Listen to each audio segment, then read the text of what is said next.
Hello everyone, I'm Lauma, second year student of European Forestry, currently studying in University of Lleida and living in Barcelona. Unfortunately, COVID restrictions here are still quite tight and I am not able to leave city of my residence. Therefore, today I'm taking you with me to one of the largest parks in Barcelona, Parc de la Ciutadella. So, let's go!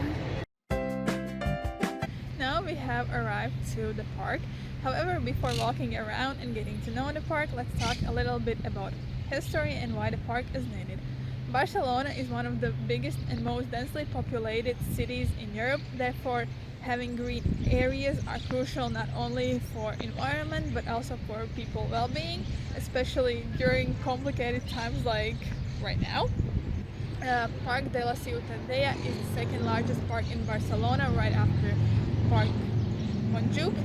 This park is 17.4 hectares big and it has over 100 different tree and plant species. Some of them are native, some are exotic. We're gonna see that later. Park was founded in middle of 18th century. Initially in this area there was fortress Ciutadella built by Spanish King Philip V, and it was built during 17th century and Spanish succession. The fortress was hated by local citizens. Therefore, when opportunity presented, authorities decided to destroy the fortress and in its place build nice park for local citizens. So let's walk around now and get to know the park.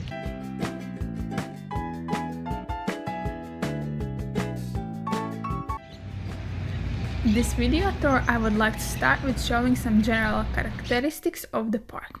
It is created in a way that it has some functional zones. Park has 10 entrances, therefore what you see first depends on which one do you take. I will start my visit from entrance that is located nearest to Arc de Triomphe, where I filmed my introduction part. Here you can see that near this main entrance there is some more open area. Here we can see widest sidewalk in the park. Its main role is accessibility to other parts of the park. It provides an opportunity to get quickly from one side to the other. In addition, on the sides there is some benches for people to sit down, enjoy their time here and listen some bird songs. Usually this is one of the most crowded places in the park. Today it is Tuesday morning, therefore it's not so much people. My first attempt to film this video was on weekend, however it was not successful due to amount of people everywhere. There were kids jumping, people laughing and just enjoying their weekend in the park. At the other end of this sidewalk there is Barcelona City Zoo and the other main entrance. If we continue our tour by going left from the entrance I entered in, we come to area that's main purpose is taking a walk or doing some sports. This area has more calm atmosphere. On the sides it is possible to see different tree species and even some artworks. At the end of this trail there are some ping pong tables that gives people an opportunity to play some games while spending time outside. If we continue going this direction, we come to specific zone for dogs.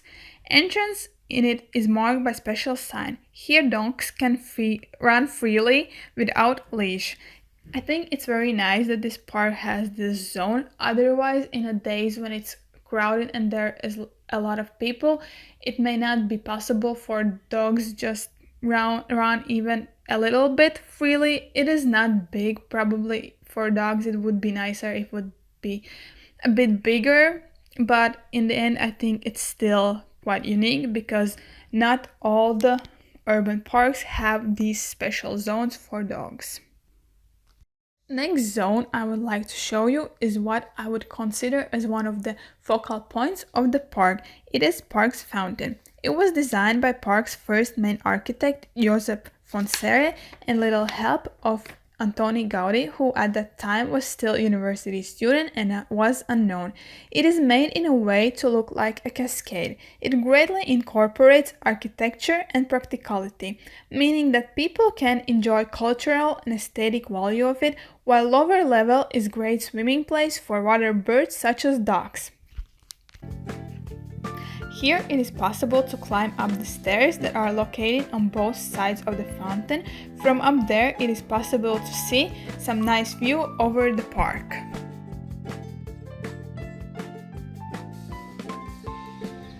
Next important zone in the park is around pond, which unfortunately currently is under reconstruction.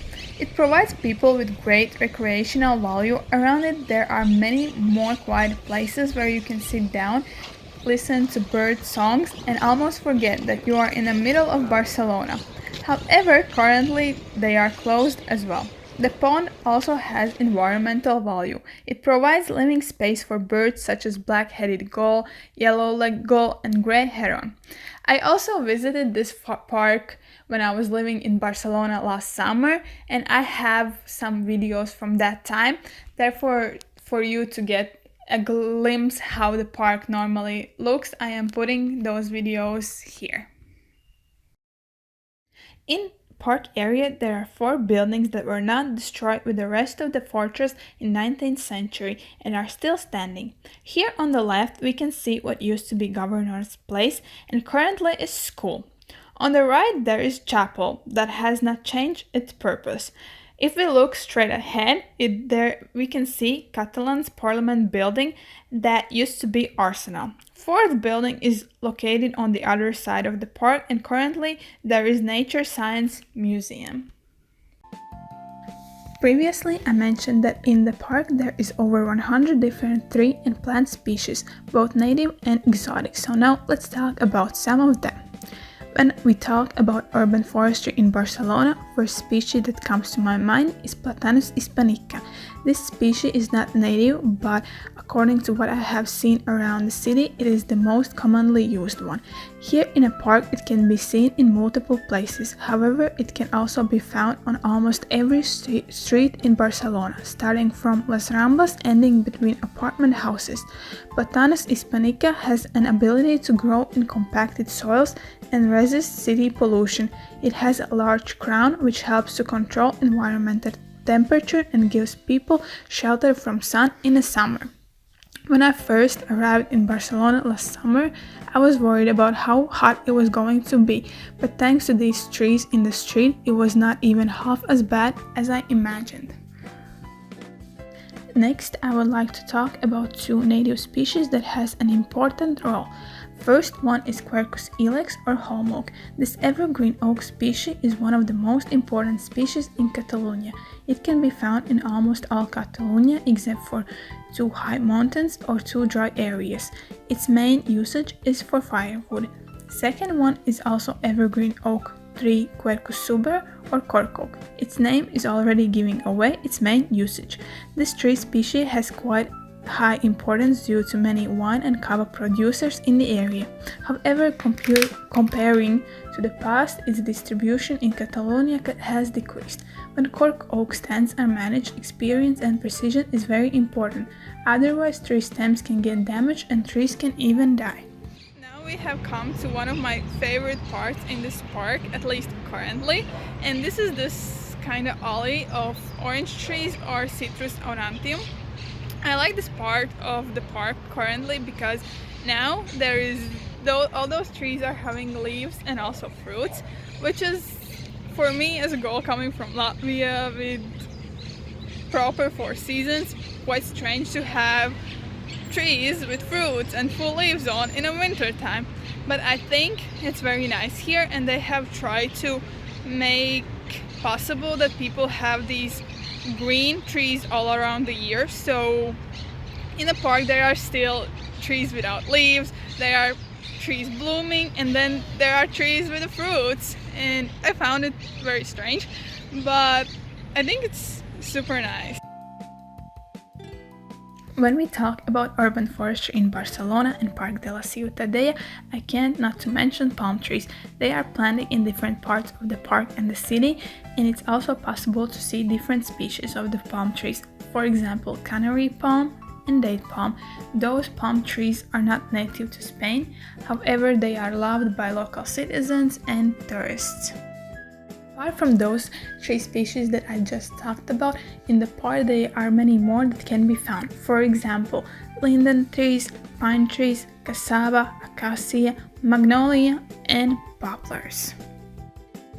One more thing that I consider important is park maintenance. Apart from reconstructions we saw earlier, I wanted to talk a bit about everyday things such as grass cutting and dangerous branches removal.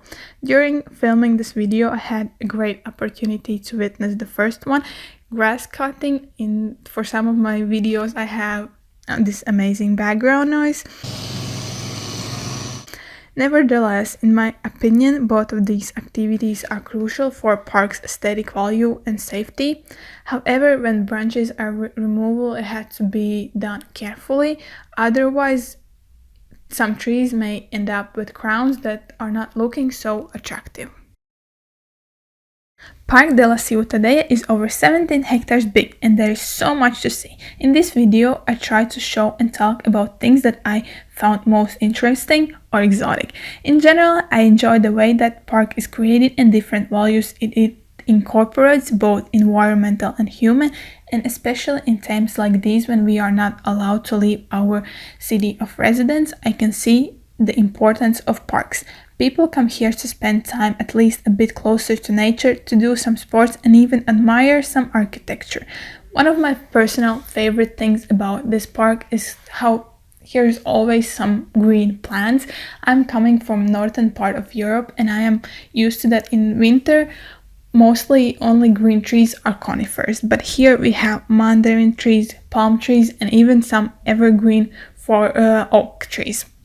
And overall, I think they bring some great brightness to not so sunny winter days.